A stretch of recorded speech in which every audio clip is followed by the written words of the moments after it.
Good morning बच्चों। आज NCERT exemplar के अध्याय 2 अम्ल क्षारक एवं लवण से संबंधित कुछ महत्वपूर्ण बहुविकल्पी प्रश्नों को लेकर के आए हैं। इसमें ध्यान से देखेंगे, ये श्रृंखला ऐसे ही चलती रहेगी, आप लोग अच्छे से पढ़ते रहेंगे। जैसे बहुविकल्पी प्रश्नों में पहला प्रश्न दिया हुआ है, क्या होता है जब एक प्रखनली में एक अम्ल का विलयन एक क्षार के विलयन के साथ मिलाया जाता है? क्या होता है?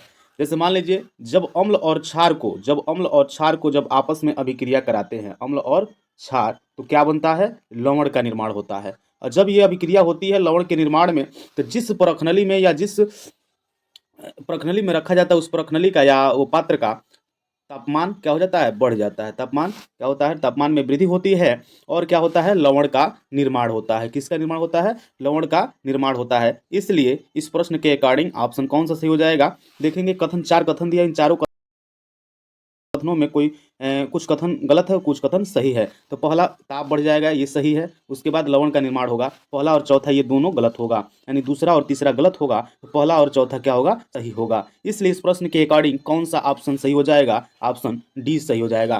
पहले प्रश्न का ऑप्शन डी सही हो जाएगा। अगला प्रश्न देखेंगे, दूसरा नंबर क्या दिया हुआ है? एक जलीय विलयन लाल लिटमस को नीला कर देता है, निम्नलिखित में से किसके विलयन को अधिक में मिलाने पर यह परिवर्तन उत्क्रमणीय हो जाता है? उत्क्रमणीय परिवर्तन कैसे हो जाएगा? क्या बेकिंग पाउडर मिलाने पर, क्या चूना मिलाने पर, क्या अमोनियम हाइड्रोक्साइड मिलाने पर, क्या हाइड्रोक्लोरिक अम्ल मिलाने पर? तो ध्यान से देखिएगा, दूसरे का ऑप्शन डी सही हो जाएगा। हाइड्रोक्लोरिक अम्ल मिलाने पर जलीय विलयन लाल लिटमस को नीला कर देगा। जैसे अम्ल जो होता है ना, अम्ल अम्ल अम्ल लाल लिटमस को नीला कर देता है। अम्ल लाल लिटमस को नीला कर देता है। और आप जानते हैं कि जो हाइड्रोक्लोरिक एसिड होता है, ये अम्लीय प्रवृत्ति का होता है। किस प्रवृत्ति का होता है? अम्लीय प्रवृत्ति का होता है। इसलिए क्वेश्चन 2 का ऑप्शन डी सही हो जाएगा। तीसरा क्वेश्चन देखेंगे, तीसरा क्वेश्चन कह रहा है कि एक आर्द्र दिन में हाइड्रोजन क्लोराइड गैस के विरेचन के दौरान गैस को समानतः कैल्शियम क्लोराइड युक्त रचित नली में से गुजारा जाता है। रचित नली के लिए किए गए कैल्शियम क्लोराइड का कार्य है गैस को अवशोषित करना, गैस को नमी प्रदान करना, गैस से नमी को अवशोषित करना, मुक्त गैस से क्लोरीन आयनों को अवशोषित करना। तीसरे का ऑप्शन कौन सा सही हो जाएगा? तीसरे का ऑप्शन सी सही हो जाएगा। गैस से नमी को अवशोषित करना। एक आर्द्र दिन में हाइड्रोजन क्लोराइड गैस को विचरण के दौरान गैस को समानतः कैल्शियम क्लोराइड युक्त रक्षित नली से गुजारा जाता है और गुजारने के उपरांत गैस से नमी को अवशोषित कर लिया जाता है। अगला है, चौथा प्रश्न दिया हुआ है कि निम्नलिखित में से कौन सा लवण क्रिस्टलीकरण जल नहीं रखता है? निम्नलिखित में से कौन सा लवण क्रिस्टलीकरण जल नहीं रखता है? क्या नीला थोथा होता है, क्या बेकिंग सोडा होता है, क्या धामन सोडा होता है? इसमें देखिएगा, इसमें आप 4 ऑप्शन दिया है, तो जो गलत रहेगा उसको आप क्या करिएगा? निगलेक्ट करते जाइएगा, छोड़ते जाइएगा। जो सही ऑटोमेटिक लास्ट में क्या हो जाएगा? मिल जाएगा। तो चौथे का ऑप्शन बी सही होगा, यानी बेकिंग सोडा। जो बेकिंग सोडा होता है लवण क्रिस्टलीय जल नहीं रखता है, बेकिंग सोडा। इस प्रश्न चौथे का उत्तर बी सही हो जाएगा। अगला देखेंगे, पांचवा प्रश्न क्या दिया हुआ है। पांचवा प्रश्न में सोडियम कार्बोनेट क्षारीय लवण है क्योंकि यह लवण है। सोडियम कार्बोनेट क्षारीय लवण होता है। सोडियम कार्बोनेट क्या क्षारीय लवण होता है? क्या ये प्रबल अम्ल और प्रबल क्षारक का होता है? दुर्बल अम्ल दुर्बल क्षारक होता है, प्रबल अम्ल दुर्बल क्षारक होता है, दुर्बल अम्ल और प्रबल क्षारक होता है। देखिएगा, सोडियम कार्बोनेट जो होता है ये दुर्बल अम्ल तथा प्रबल क्षारक होता है। दुर्बल अम्ल तथा प्रबल क्षारक। यहाँ सोडियम कार्बोनेट देखिए क्षारीय प्रवृत्ति के गुण को प्रदर्शित करता है, इसलिए इसमें प्रबल क्या होगा? प्रबल क्षारक होगा और दुर्बल अम्ल होगा। जैसे मान लीजिए यहाँ पूछ दिया कि साधारण नमक का निर्माण कैसे होता है? क्या पूछ दे? साधारण नमक। तो साधारण नमक जो होता है ना, ये एक तरह से साधारण नमक जो होता है वास्तव में ये क्या होता है? साधारण नमक जो होता है ये लवण होता है। क्या होता है? लवण होता है। और किससे मिलता है? मिल करके बना होता है। इसमें प्रबल अम्ल होता है। क्या होता है? प्रबल अम्ल और प्रबल क्षार।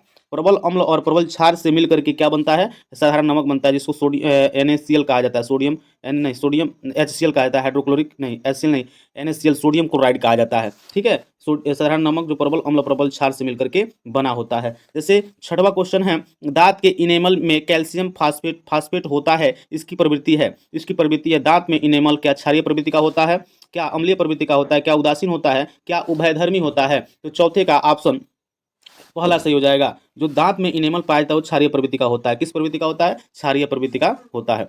अगला देखेंगे, सातवां नंबर क्वेश्चन दिया हुआ है। सातवां क्वेश्चन कह रहा है कि मृदा के एक नमूने को जल में मिश्रित किया गया तथा इसे स्थिर छोड़ दिया गया। स्वच्छ अधिल्पी विलयन यानी पीएच पत्र को पीला पीला नारंगी कर देता है। निम्नलिखित में से कौन सा पीएच पत्र को रंग को हरा नीला कर देगा। तो यहाँ से इस प्रश्न का देखा जाए तो प्रश्न का प्रति अम्ल, एक प्रति अम्ल होगा। ठीक है, ऑप्शन डी सही हो जाएगा। चलिए अच्छे से समय को देखते हुए इसको सॉल्व करते चलेंगे। निम्नलिखित में से कौन से अम्लीय सामर्थ्य को बढ़ता हुआ सही क्रम देता है। जल, एसिटेटिक अम्ल, हाइड्रोक्लोरिक अम्ल, जल, हाइड्रोक्लोरिक अम्ल और एसिटिक अम्ल, जल, हाइड्रोक्लोरिक अम्ल, हाइड्रोक्लोरिक अम्ल, जल और एसिटिक अम्ल। आठवां का ऑप्शन कौन सा सही हो जाएगा। आठवें का ऑप्शन ये सही हो जाएगा, ये सही हो जाएगा। ठीक है, आगे देखेंगे अगला नंबर। 9वां नंबर क्या कह रहा है कि एक विद्यार्थी के हाथ पर दुर्घटनावश सांद्र अम्ल को बूंदे गिर जाती है। उसे सांद्र मतलब क्या होता है। सांद्र मतलब गाढ़ा होता है। सांद्र मतलब क्या होता है, गाढ़ा। उसे क्या करना चाहिए। हाथ को लवणीय जल से धोएं। अगला है हाथ को जल के अधिक मात्रा में धोएं तथा सोडियम हाइड्रोजन कार्बोनेट का पेस्ट लगा दें। हाथ को जल की अधिक मात्रा से धोकर सोडियम हाइड्रोक्साइड का विलयन लगाएं। प्रबल क्षार के साथ अम्ल को उदासीन करें। प्रबल क्षार के साथ अम्ल को उदासीन करें। तो यहाँ ध्यान से देखिएगा, ये ऑप्शन बी सही हो जाएगा। क्या इसमें क्या दिया हुआ है, हाथ को जल को अधिक मात्रा से धोए तथा सोडियम हाइड्रोजन कार्बोनेट का पेस्ट लगा दे। अगला क्वेश्चन होगा 10वां नंबर। सोडियम हाइड्रोजन कार्बोनेट को जब एसिटिक अम्ल में मिलाते हैं तो यह गैस निकलती है। मुक्त गैस के संदर्भ में कौन से कथन सत्य है। यह चूने को पानी को दूधिया कर देता है। चूने के पानी को दूधिया कर देता है। उसके बाद यहाँ वास्तव में ये चूने के पानी को दूधिया कर देता है। यह जलती हुई तीली को बुझा देता है। ये भी दूसरा भी कथन सत्य है। तीसरा के बारे में देखेंगे, यह सोडियम हाइड्रोक्साइड के विलयन में घुल जाता है। ये भी सही है, ये भी सही है। चौथा नंबर देखेंगे, चौथा कथन, इसमें अरुचिकर गंध होता है। ये चौथा गलत है, इसलिए इस प्रश्न के अकॉर्डिंग ऑप्शन बी सही हो जाएगा। आगे देखेंगे 11 नंबर क्या कह रहा है। सामान्य लवण रसोई में उपयोग किए जाने के अतिरिक्त इसके निर्माण में कच्चे माल के रूप में उपयोग में आता है। कच्चे माल के रूप में उपयोग में आता है। क्या धामन सोडा होता है। ये कथन 4 कथन दिया है। क्या विरंजक चूर्ण होता है, क्या बेकिंग सोडा होता है और क्या बुझा हुआ चूना होता है। ध्यान से देखिएगा कि रसोई घर में प्रयोग क्या किया जाता है। पहले धामन सोडा जिससे बर्तन धोने में के काम आता है। उसके बाद तीसरा बेकिंग सोडा और धामन सोडा का प्रयोग किया जाता है। इसलिए इस प्रश्न के अकॉर्डिंग 11वां का सी सही हो जाएगा। अगला क्वेश्चन देखेंगे कि बेकिंग पाउडर को एक अवयव सोडियम हाइड्रोक्साइड कार्बोनेट का इसका अन्य अवयव है। हाइड्रोक्लोरिक अम्ल है बेकिंग पाउडर का, क्या टार्टेरिक अम्ल है, क्या एसिटिक अम्ल है, क्या सल्फ्यूरिक अम्ल है। तो यहाँ से देखेंगे इसमें टार्टेरिक अम्ल होगा। बेकिंग पाउडर का एक अवयव सोडियम हाइड्रोक्साइड कार्बोनेट है। इसका अन्य अवयव क्या है, टार्टेरिक अम्ल है। 12 का कौन सा सही हो जाएगा, ऑप्शन बी सही हो जाएगा, टार्टेरिक अम्ल। आगे देखेंगे 13 नंबर क्या कह रहा है कि दंत क्षय रोकने के लिए हमें नियमित रूप से दांतों को ब्रश करने की सलाह दी जाती है। समानतः काम के लिए टूथपेस्ट में प्रकृति होती है, क्या अम्लीय होती है, क्या क्षारीय होती है, क्या उदासीन या क्षारीय या संक्षारक होती है। तो यहाँ पे किस प्रकृति का होता है, क्षारीय प्रकृति का होता है। जो दांतों के लिए जो पेस्ट का प्रयोग किया जाता है किस प्रकृति का होता है, क्षारीय प्रकृति का होता है। इसलिए 13 का सी सही हो जाएगा। ये देखेंगे 14 नंबर क्या कह रहा है कि एक अम्ल तथा एक क्षारक के जलीय विलयन के लिए कौन से कथन सत्य है।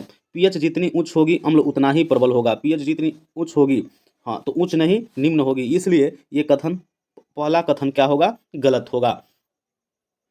उसके बाद दूसरे के बारे में देखेंगे, पीएच जितना उच्च होगा उतना ही दुर्बल होगा। दुर्बल होने का मतलब क्षारीय प्रकृति का होगा। ये दूसरा सही हो जाएगा। चौथा के तीसरा कथन के बारे में, पीएच जितना कम होगा क्षारक उतना ही प्रबल होगा। तीसरा क्या है, तीसरा गलत होगा। तीसरा क्या होगा, गलत होगा। चौथा के बारे में देखें, पीएच जितना कम होगा क्षारक उतना ही प्रबल होगा। इसलिए ये दूसरा और चौथा सही होगा। ऑप्शन 14 का ऑप्शन डी सही होगा, जिसमें कथन दूसरा और चौथा सही है। आगे देखेंगे अगला, पाचन के दौरान उत्पन्न जठर रस की पीएच मान होती है। क्या 7 से कम होती है, क्या 7 से अधिक होता है, तो क्या 7 के बराबर होता है, क्या 0 के बराबर होता है। तो ध्यान से देखिएगा 15 का क्या होगा, ये जठर अंश अम्लीय प्रवृत्ति का होता है। आप जानते हैं कि जिस पदार्थ का पीएच मान 7 से कम होता है वो अम्लीय प्रकृति का होता है। इसलिए ये 15 का ए सही हो जाएगा। ध्यान से देखिएगा 16 नंबर 16 नंबर क्या कह रहा है कि जब अम्ल की कुछ मात्रा को जल में मिलाया जाता है, जब अम्ल की कुछ मात्रा को जल में मिलाया जाता है तो निम्नलिखित में से कौन सी परिघटनाएं होती हैं। या आयनीकरण की जब जल को कुछ मात्रा जब अम्ल को कुछ मात्रा अम्ल अम्ल की कुछ मात्रा को जल में मिलाया जाता है तो क्या होता है। क्या आयनीकरण होता है, क्या उदासीनीकरण की प्रक्रिया, क्या तनुता होता है, क्या लवण का निर्माण होता है। तो ध्यान से देखिएगा 16 का कौन सा ऑप्शन सही हो जाएगा। ऑप्शन बी सही हो जाएगा, जो कि ऑप्शन बी में पहला आयनीकरण होगा, आयनों में विभक्त हो जाएगा, तनुता होगा। तनुता का मतलब उसमें अम्लीयता की मात्रा कम होगी जब जल मिलाया जाएगा तो। अगला देखेंगे 17 नंबर, दृष्टि दोष युक्त विद्यार्थी, दृष्टि दोष युक्त विद्यार्थी के लिए निम्नलिखित में से किस अम्ल क्षारक सूचक के रूप में प्रयुक्त कर सकते हैं। लिटमस, हल्दी, वैनितता से, और उसके बाद पिटूनिया की पंखुड़ियाँ। ध्यान से देखिएगा 17 का ऑप्शन सी सही हो जाएगा। वैनिला सत्व यानी एसेंस का प्रयोग किया जा सकता है। 18 नंबर कह रहा है कि निम्नलिखित में से कौन सा पदार्थ तनु अम्ल के साथ उपचार पर कार्बन डाइऑक्साइड नहीं देगा। क्या मार्बल होगा, क्या मार्बल होगा, क्या चूना पत्थर होगा, क्या बेकिंग सोडा होगा, क्या चूना होगा। तो ध्यान से देखिएगा 18 का डी सही होगा। जो चूना होगा, चूना तनु अम्ल के साथ उपचार पर कार्बन डाइऑक्साइड नहीं देगा। अगला देखेंगे 19 नंबर क्या कह रहा है कि निम्नलिखित में से कौन सी अम्लीय प्रकृति का है। निम्नलिखित में से कौन सी अम्लीय प्रकृति का है। क्या नींबू अम्लीय प्रकृति का होता है। ये सही बात है, नींबू अम्लीय प्रकृति का होता है। मानव रक्त क्षारीय प्रकृति का होता है। चूने का पानी क्षारीय प्रकृति का। प्रति अम्ल क्या होता है, क्षारीय प्रकृति का होता है। प्रति अम्ल का मतलब अम्ल को छोड़कर, जो अम्ल को छोड़कर के दूसरा पदार्थ होगा या तो लवण हो सकता है, नहीं तो क्षार हो सकता है। तो यहाँ से 19 का कौन सा ऑप्शन सही हो जाएगा। ऑप्शन ए सही हो जाएगा। नींबू का रस अम्लीय प्रकृति का होता है, इसका पीएच मान 7 से कम होता है। 20 नंबर ध्यान से देखिएगा, 20 नंबर ये विद्युत अपघट्ट के द्वारा विद्युत चालकता के प्रदर्शन के प्रयास के लिए निम्नलिखित में से उपकरण यानी 2.1 लगाया गया है। चित्र को ध्यान से देखेंगे और इसमें सही कथन का चुनाव करेंगे। इसमें दिया है कि बल्ब नहीं चमकेगा क्योंकि विद्युत अपघट्य अम्ल नहीं है। अगला है बल्ब चमकेगा क्योंकि NaOH एक प्रबल क्षार है और तथा चालक के लिए आयन उपलब्ध कराएगा। बल्ब नहीं चमकेगा क्योंकि परिपथ अपूर्ण है। बल्ब नहीं चमकेगा क्योंकि परिपथ अपूर्ण है, यानी बल्ब नहीं चमकेगा क्योंकि विद्युत अपघट्य विलयन के रूप में प्रकार पर निर्भर करता है। तो ध्यान से देखिएगा कि 20 नंबर का कौन सा सही हो जाएगा, कौन कौन से कथन सही होंगे। दूसरे के बारे में देखिए, बल्ब चमकेगा क्योंकि NaOH प्रबल, इसलिए ये इस चारों कथनों में केवल कथन दूसरा सही हो जाएगा। कौन सा कथन सही होगा, दूसरा सही हो जाएगा, जो कि ऑप्शन सी में है, इसलिए 20 का ऑप्शन सी सही हो जाएगा। आगे देखेंगे गोल्ड को घोलने के लिए किसका उपयोग किया जाता है। तो गोल्ड को घोलने के लिए एक्वा रेजिया का प्रयोग किया जाता है। यहाँ से देखिएगा क्या हाइड्रोक्लोरिक अम्ल, क्या सल्फ्यूरिक अम्ल, क्या नाइट्रिक अम्ल, एक्वा रेजिया। तो गोल्ड को घोलने के लिए एक्वा रेजिया का प्रयोग किया जाता है। आगे 22 नंबर देखेंगे, निम्नलिखित में से कौन सा एक खनिज अम्ल नहीं है। क्या हाइड्रोक्लोरिक अम्ल है, क्या सिट्रिक अम्ल है, क्या सल्फ्यूरिक अम्ल है, क्या नाइट्रिक अम्ल है। तो 22वें का ध्यान से देखिएगा, 22वें का कौन सा ऑप्शन सही होगा, सिट्रिक अम्ल होगा। ठीक है, निम्नलिखित में कौन सा खनिज अम्ल नहीं है, सिट्रिक अम्ल खनिज अम्ल नहीं है। हाइड्रोक्लोरिक अम्ल खनिज होता है, सल्फ्यूरिक अम्ल और नाइट्रिक अम्ल, लेकिन सिट्रिक अम्ल खनिज नहीं होता है। आगे देखेंगे 23 नंबर क्या कह रहा है। 23 नंबर को ध्यान से देखेंगे, निम्नलिखित में से कौन सा एक क्षारक नहीं है। तो जिसके साथ OH होगा वो क्षारक होगा, KOH, OH, C2H5OH। अब ध्यान से देखेंगे, अब इसमें सबके साथ OH है, लेकिन आपको पहचानना है क्षारक नहीं है, तो अम्लीय प्रकृति का होगा। तो अम्लीय प्रकृति का पदार्थ है, बहुत अच्छा क्वेश्चन है, इसमें कंफ्यूजन भरा क्वेश्चन है, इसमें ध्यान से देखेंगे। तो 23 का C2H5OH ये जो होता है एथेनॉल होता है। एथेनॉल जिसके द्वारा एल्कोहल आप सुने होंगे, एथेनॉल C2H5OH एल्कोहल का ये सूत्र है, तो इसलिए ये अम्लीय प्रकृति का नहीं होता है। एथेनॉल होगा, ये अम्लीय प्रकृति का नहीं होगा। ठीक है, ध्यान से देखिएगा। अगला होगा निम्नलिखित में से कौन सा सत्य नहीं है, कौन सा कथन सत्य नहीं है, और इस असत्य कथन की पहचान करनी है। ध्यान से देखिएगा, इसमें असत्य कथन कौन कौन सा है। 24 में दिया हुआ है, प्रत्येक धातु कार्बोनेट अम्ल से अभिक्रिया कर लवण जल कार्बन डाइऑक्साइड देता है। प्रत्येक धातु ऑक्साइड जल से अभिक्रिया करके लवण तथा अम्ल देता है। कुछ धातु अम्ल क्रिया लवण हाइड्रोजन से देता है। कुछ धातुक ऑक्साइड जल से क्रिया करके अम्ल बनाते हैं। तो 24 के बारे में सोचेंगे तो 24 का ऑप्शन बी सही हो जाएगा। बी में क्या दिया है, बी को ध्यान से देखेंगे, प्रत्येक धातु अम्ल जल से क्रिया पर लवण तथा अम्ल देता है। अगला होगा 25 नंबर। अब इसमें कॉलम दिया है, इस कॉलम के अनुसार सही उत्तर का चुनाव करेंगे। ब्लीचिंग पाउडर, ध्यान से देखिएगा, ब्लीचिंग पाउडर, कांच का विरंजक चूर्ण ब्लीचिंग पाउडर, और उसके बेकिंग सोडा विरंजक चूर्ण, धावन सोडा, सोडियम क्लोराइड। तो ये अच्छे से ध्यान से इस कॉलम को देखेंगे, इस टाइप का एक कम से कम एक क्वेश्चन आता है। तो ये कौन सा 25 नंबर है, 25 का कौन सा ऑप्शन सही हो जाएगा। 25 का ऑप्शन पहला देखेंगे। अब इसको मिलान अच्छे से कर लेते हैं। पहले का तीसरा होगा विरंजक चूर्ण, ब्लीचिंग पाउडर का विरंजक चूर्ण कहा जाता है। और बी का ये बेकिंग सोडा होता है, प्रति अम्ल होता है। उसके बाद सी जो है, सी के बारे में देखेंगे। सी धावन सोडा, कांच का विरंजन विरंजन विरन विरचन, कांच के विरचन से धावन सोडा प्राप्त होता है। सोडियम क्लोराइड H2 और Cl2 का उत्पादन से HCl बनता है, सोडियम क्लोराइड बनता है। इसलिए अब देखेंगे इसमें पहले का कहाँ है, ए का तीसरा किस में है, ए का तीसरा ए सी ऑप्शन में है और प्लस बी में है। इसलिए ये ध्यान देखिएगा, ये डी और ए क्या हो जाएगा, क्रॉस हो जाएगा। अब बी और सी के बारे में सोचते हैं। अब दूसरा क्या है, बी बेकिंग सोडा, बी का चौथे में जाएगा, तो बी का चौथा किस में है, सी में। अब यहीं से आपका ऑप्शन सी प्राप्त हो जाएगा, ऑप्शन सी सही होगा। ध्यान से देखेंगे। अगला है समान सांद्रता वाले हाइड्रोक्लोरिक अम्ल तथा सोडियम हाइड्रोक्साइड विलयनों के समान आयनों के मिश्रित किया गया तथा परिणामी विलयन पीएच के एक पीएच पेपर द्वारा जांचा गया, कौन सा रंग प्राप्त होगा।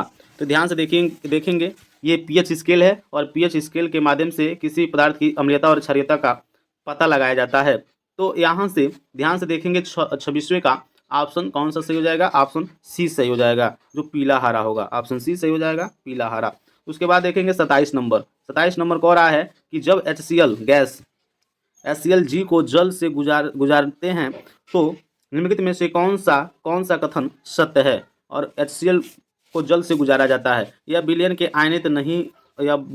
में आयनित नहीं होता है क्योंकि यह सहसंयोजी यौगिक है, यह विलयन में आयनित हो जाता है, यह विलयन के हाइड्रोक्लोरिक और हाइड्रोक्सिल दोनों आयन बनाते हैं, यह जल के अणु संयोग के कारण विलयन को हाइड्रोनियम आयन बनाते हैं। तो ध्यान से देखिएगा, इसमें कौन कौन सा ऑप्शन सही हो जाएगा। यह विलयन में आयनित हो जाता है, सही बात है। उसके बाद यह अणु संयोग करने के कारण यह विलयन हाइड्रोनियम आयन बनाते हैं। तो यहाँ से इस प्रश्न में देखेंगे कौन कौन सा कथन सत्य है, दूसरा और चौथा, जो कि 27वें के सी में है, तो सी सही हो जाएगा। अगला देखेंगे 28 नंबर क्या कह रहा है, अम्लों के लिए निम्नलिखित में से कौन सा कथन सत्य है। अम्लों के लिए निम्नलिखित में से कौन सा कथन सत्य है। ये कड़वे लाल लिटमस को नीला कर देता है, अम्ल नीले लिटमस को अम्ल जो होता है ना, नीले लिटमस को लाल कर देता है। तो खट्टे नीले लिटमस को लाल कर देता है, तो 28वें का ऑप्शन सी सही हो जाएगा। खट्टे या अम्ल मतलब अम्लीय पदार्थ होता है, ऐसे पदार्थ जो स्वाद में खट्टे होते हैं, अम्लीय पदार्थ होते हैं, इसलिए खट्टे नीले लिटमस को क्या कर देते हैं, लाल कर देते हैं। और ये 28 का सी सही हो जाएगा। 29 को देखेंगे, 29 में क्या दिया हुआ है, हाइड्रोक्लोरिक अम्ल में तनु जलीय विलयन में निम्नलिखित में से कौन उपस्थित होंगे। अब हाइड्रोक्लोरिक अम्ल में ध्यान से देखिएगा कौन उपस्थित होंगे। अनायनित HCl 29 का कौन सा ऑप्शन सही हो जाएगा, इसमें ऑप्शन ए सही हो जाएगा, H3O+ और Cl-। उसके बाद देखिएगा 30, जो कि इस चैप्टर का लास्ट क्वेश्चन है। इसमें कह रहा है कि क्लोर क्षारक प्रक्रम में यह अभिक्रिया सही प्रदर्शन को पहचानिए। सही प्रदर्शन को NaCl और +H2O, सोडियम हाइड्रोक्साइड और जल जब आपस में मिलाया जाता है, सोडियम क्लोराइड और जब जल आपस में मिलाया जाता है तो NaOH और Cl और H2O, इसमें सही प्रदर्शन को पहचानना है। यहाँ लिक्विड है, दोनों लिक्विड, NaCl लिक्विड और हाइड्रोजन गैस, क्लोरीन गैस और हाइड्रोजन गैस निकलेगा। तो ध्यान से देखिएगा, 30 का ये गलत होगा, ये ऑप्शन ए गलत होगा। NaCl अगर एक्वा है और जल एक्वा है तो NaOH Cl2 और H2 गैस, ये भी गलत होगा। NaOH एक्वा और लिक्विड और एक्वा, हाइड्रोजन एक्वा हो ही नहीं सकता, इसलिए ये भी गलत होगा। ऑप्शन डी के बारे में सोचते हैं, NaCl एक्वा और H2O लिक्विड और NaOH एक्वा, सोडियम का हाइड्रोक्साइड एक्वा के रूप में, क्लोरीन और हाइड्रोजन गैस प्राप्त होगा। इसलिए इस प्रश्न के अकॉर्डिंग ऑप्शन डी सही हो जाएगा। अब यही इस अध्याय अम्ल क्षारक तथा लवण से संबंधित यही महत्वपूर्ण 30 प्रश्न थे। इसको आप अच्छे से ध्यान से देखिएगा और इस चैनल में नए होंगे तो आप लोग क्या कर लीजिएगा, सब्सक्राइब कर लीजिएगा। धन्यवाद।